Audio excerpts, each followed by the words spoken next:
What's up guys, I'm Phoenix Master 1 and welcome back for some more Fire Emblem Heroes. In this video I'm going to be giving you guys my first impression and the stat speculation of the Plegian Festival banner that we're getting. So this theme, nobody saw this coming.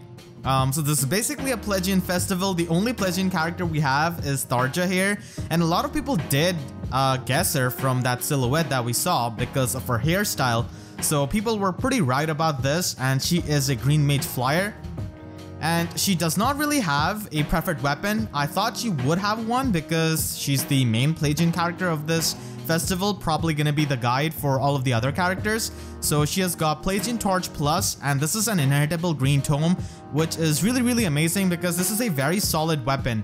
So if the unit is not adjacent to an ally, meaning that they are solo, it inflicts penalty on foes' attack and resistance by 5, and it also adds any kind of current penalty on each of those stats. So without any kind of penalties on its own, this weapon is going to be inflicting -5 attack and resistance penalty on the foe during the combat. So that stacks up really well with like range skills and lull skills. And if there is any kind of visible debuff on the foe, then it will also add that and have it during the combat as well. They have given a pretty good example here. So if the foe is affected by -7 attack penalty, say from like attack smoke or chill attack, with this weapon, you're going to be able to inflict -12 debuff because you're going to be adding the 5 to it, and you're basically going to be having an effective -19 attack penalty on them. So you're going to be having -12 debuff during the combat and then -7 debuff as the visible debuff. So in total, you're going to be getting -19 attack debuff. So this is a pretty much like a reverse unity skill, I would say. So very good weapon honestly because of its debuff and how it could snowball with even more debuffs. So that is extremely strong and doesn't really have any kind of cap. Like you can only have up to like -10 or -20 debuffs. This could just stack up. So this can be really good option with you know, panic stats on foes along with more debuffs. This can give you like a lot of debuffs on your foe, which is going to be absolutely incredible. And I think we're going to be seeing some memes about this where some character is affected by panic and a lot of debuffs, and this weapon just snowballs that. So very good inheritable weapon, and she's got Reprisal, Swiss Sparrow 3 and Speed Res Rain. The base kit is pretty much geared towards like an offensive player face mage, and I think that she's going to be having this kind of stat spread. So we do see that she does have 40 HP here because of the reprisal damage, and pretty cool tome animation as well, the Grima's brand right there. So I think that she's going to be pretty fast at base 40 with 38 base attack, and she's not really going to be having much bulk, which is to be expected out of such a player face oriented mage flyer. So that is going to be Tharja. And then the next thing that we have is Plegian Katarina. Definitely did not expect Katarina to get an alt, but that's a welcome surprise. So she is a blue mage flyer. She actually has a preferred weapon over Tharja, which definitely surprised me. So she's got Fel, Flame Bew, and this gives you -1 special cooldown, and it pretty much has the same effect as Tharja's weapon. However, this can work for all stats. Tharja's weapon can only work for attack and resistance, but for Katarina, it works for all 4 stats: attack, speed, defense, resistance. So you pretty much take the debuffs, snowball from there, and you also debuff all of those stats as well. So this is pretty much like a spectrum debuff as well as, you know, just the reverse unity. Very good weapon honestly. The -1 special cooldown is always going to be good on any kind of mage because we don't really have an inheritable slaying tome. So that's a very good effect in general. She's got Luna, which becomes a 2-turn special. She's got attack speed solo, chill defense resistance, and attack res drain. Attack speed solo does have good synergy with this kind of weapon because keep in mind you need to be alone for this effect to be active from that weapon. So it's very important to have that in mind. Chill defense does have good synergy with that, but you probably just want to run like desperation or something like that. Attack res rain. So here she's going to be attacking this cleric, and you can see how this can snowball. This cleric has got -14 debuff on her resistance, which is quite a lot. And I think that Katarina is going to be having a stat spread somewhere around this, pretty much like a blue summer violet without like the windsweep shenanigans. So she's pretty much going to be having like very high speed, workable attack stat, and a bit higher resistance than defense, I think. So here she does do the Luna damage. We can pretty much calculate the defense of this cleric from that. Really love the animation out of Grima's brand right there. So that is going to be Katarina, our newest Blue Mage Flyer, who does have a preferred weapon. And then we move on to the third unit, who is actually going to be a 4-star focus unit. We've got Plegian Raphael, and I'm really happy that Golden Deer is getting some love. First Hilda got an alt, and now Raphael. So he is an armored colorless bow unit. We just got Felix as an armored blue bow unit. So still, this is definitely different, and I think he is going to be much different stat spread wise compared to Felix. Felix is just very fast. If you have played 3 houses, you know how Raphael is going to be. Stat spread wise, just going to be slower and is going to be hitting hard. So here, Plegian bow. Again, this is the Plegian weapon, but this is not very good on Raphael himself because this requires him to be not adjacent to any kind of ally, which is a bit hard for an armor unit. However, because he is a 4-star focus unit, this is pretty much like a cheaper spendthrift bow because of its debuffs, and it doesn't really have the special cooldown penalty. So this weapon is really good if you have an invested bow cavalier. I personally have Wrath, so I'm definitely going to be trying to get Plegian bow for my Wrath because this weapon is really good and it's so easy to get because he's a 4-star focus unit. Much easier to get than Spendthrift. So if you don't already have Spendthrift on your highly invested bow cavalier or bow unit in general, this could be a pretty good weapon to get hold of because this is a very solid weapon that can snowball with the debuffs, and debuffs are pretty easy to get in general. And like if you see the trailer, even if you don't have debuff on the foe, it still will at least give you -5 attack and defense debuff, which is pretty nice for that solo condition. So I think I'm definitely going to be trying to get this bow. Pretty good inheritable weapon in my opinion, just that it doesn't really suit an armor unit like him, I would say. So he has got Smite, Odd Follow-Up, and Attack Smoke. Hilda did come with Even Follow-Up, and now Raphael is coming with Odd Follow-Up, which does make sense. Smite actually does have synergy with Plegian bow, and so does Attack Smoke.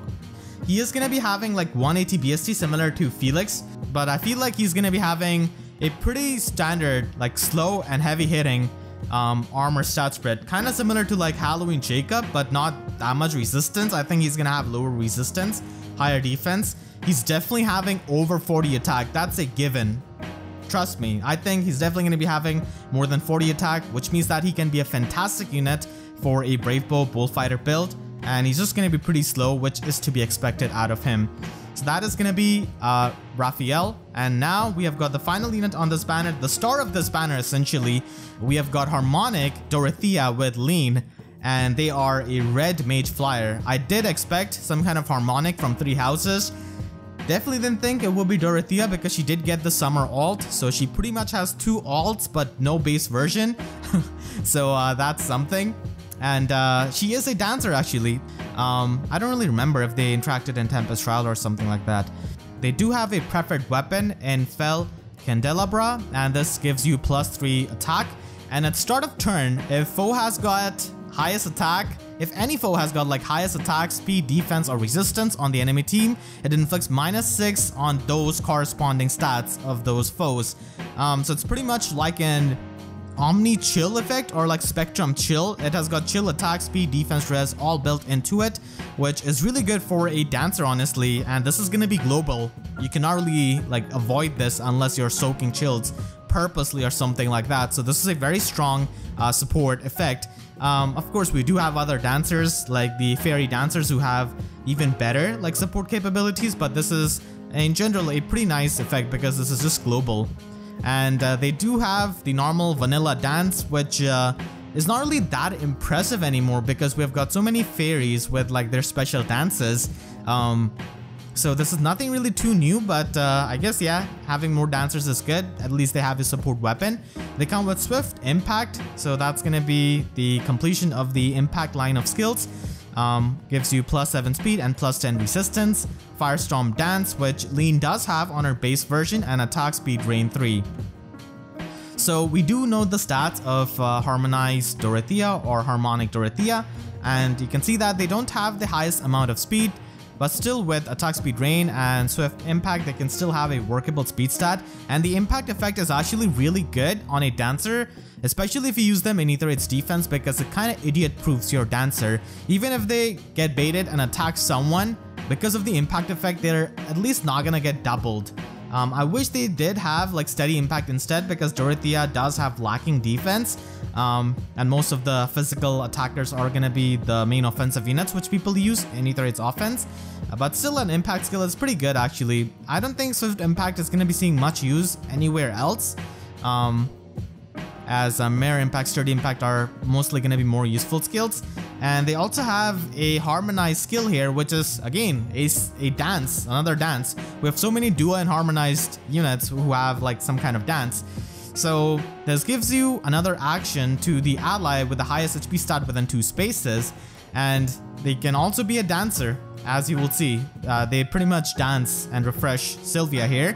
And the Resonance Shield effect basically gives you +4 defense and resistance to the units who are from 3 houses and FE4, and they also get the impact effect, which is very strong. Honestly, impact effect is really good for player phase units, and I can see this being so useful in like resonant battles, because you just have a 1-tap dance for the ally who has got the highest HP within 2 spaces. It can even be a dancer. And the impact effect can definitely be pretty good against like inflated units who have a lot of speed. So very good harmonized skill overall in my opinion. It isn't really any kind of self-dance like Ninja Lin or something like that, but it's definitely less restrictive than Peony's, like Duo Peony's dance skill, because this can have you know, the 2-space range, but of course you have limited units who can make use of this, and they need to be from the same game titles.